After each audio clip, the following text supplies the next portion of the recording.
Kabanata, mga sirkunstansyang nagpapagaan ng pananagutang kriminal. Artikulo 13. Mga sirkunstansyang nagpapagaan, mitigating circumstances.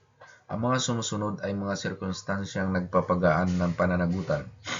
Una, yaong mga nabanggit sa nakaraang kabanata kapag hindi naroon ang lahat ng kinakailangan, requisites, upang bigyang katwiran ang kilos o upang magpawalang pananagutang kriminal sa kani-kanilang mga kaso.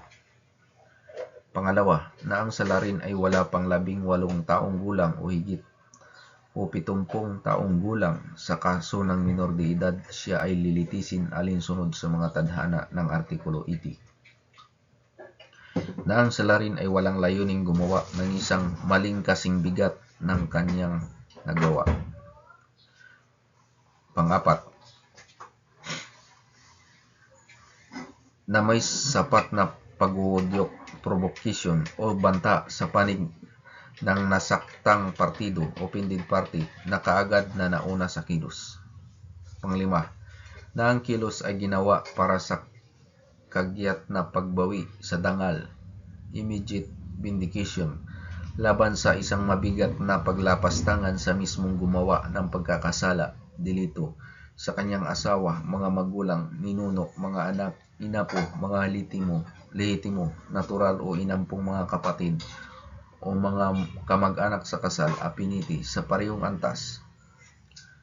Pang-anim, na ang paggawa ng kilos ay udyok ng isang napakalakas na pwersa na sadyang nagbunga ng silakbo ng damdamin o pagdidilim ng isip, passion or provocation.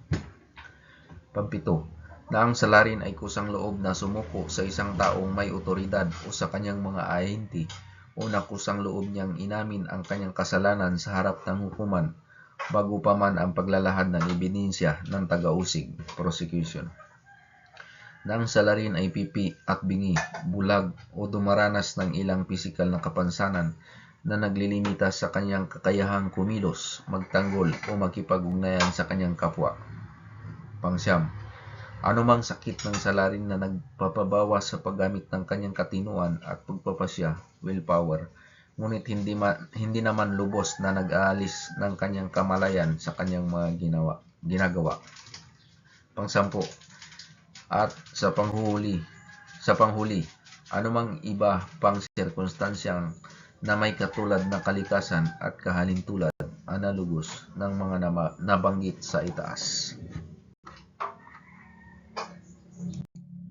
This is based on Revised Penal Code of the Philippines 2023. Disclaimer. This is for educational purpose only.